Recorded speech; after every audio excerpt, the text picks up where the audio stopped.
Hey folks, Jamie Lundell here, and I just wanted to talk to you today a little bit about the way that I go ahead and do my templating.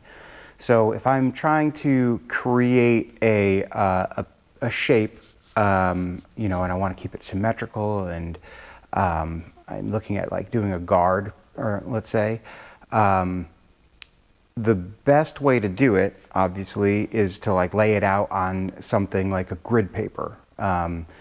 Graph paper is great because it's really easy, since you have all of your markings, to keep everything as even and spaced as evenly spaced as possible. God, this is awful, Phil. Let me start this again.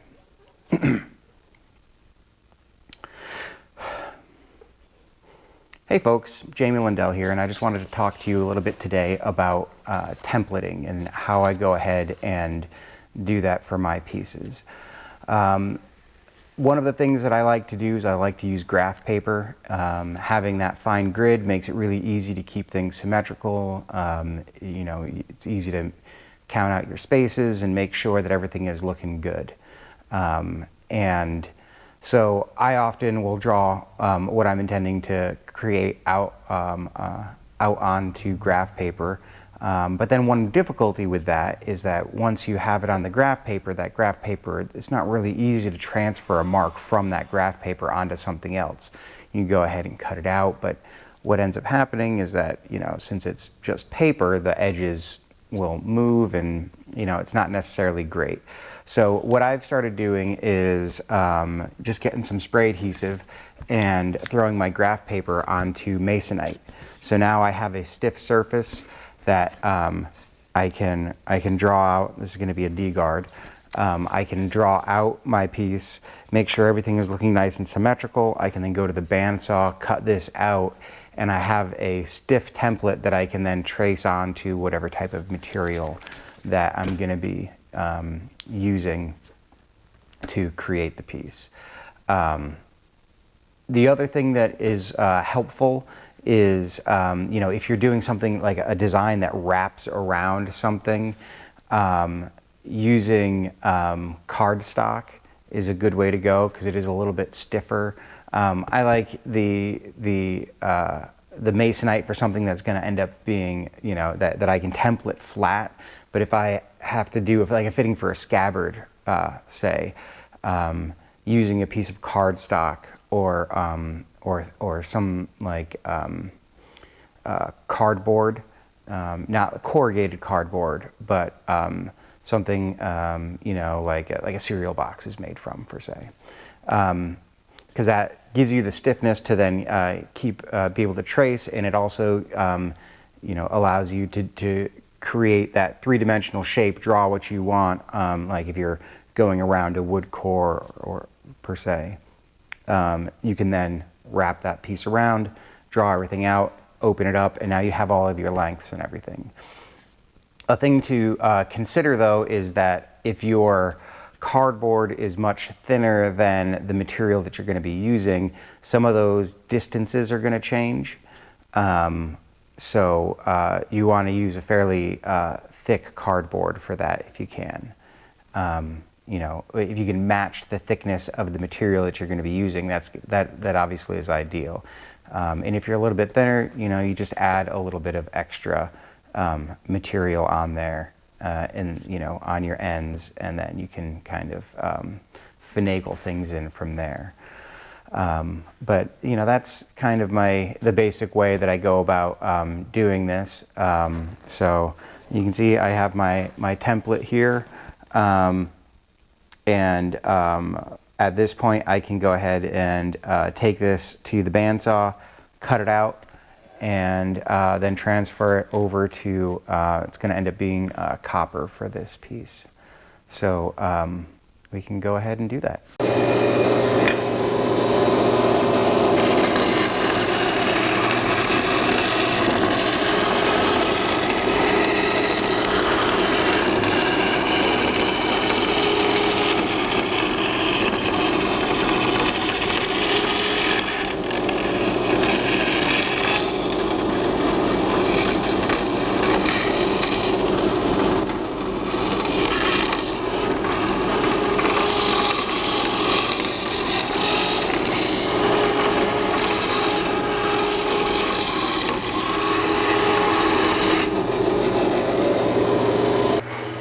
So the other really nice thing about using the Masonite templates is that as you go ahead and cut things out, if you don't cut things out precisely, I try to leave myself a little bit of extra wiggle room when I cut out my template, because it's, you know, easier to downsize things than to try to add material back onto your template. But so you can see I still have a couple of lines going through here, and with the Masonite you can just then take this template straight to the grinder and then grind it down, so you're not dependent on being absolutely precise with your original cut on the bandsaw. So we're going to go ahead and dress this with the grinder and move from there.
All right, and so now I have my piece of material, my copper, and I sprayed it down with some dye chem to make the transfer of the pattern nice and easy. So I'm going to try to have as little waste on this as I can. Hold that guy down, use my scribe, nice and easy.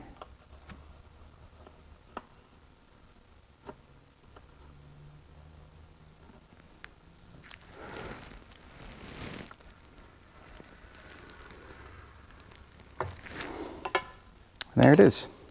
Now just bring this back to the bandsaw, cut that out, and then I can start fitting it to my blade. And you can see, nice easy transfer of pattern. Well, I hope that this little bit on laying out helped you guys out. If you got any questions about things, drop them in the comments. If you have different videos that you'd like to see us make, drop those in the comments as well, and we'll see you next time.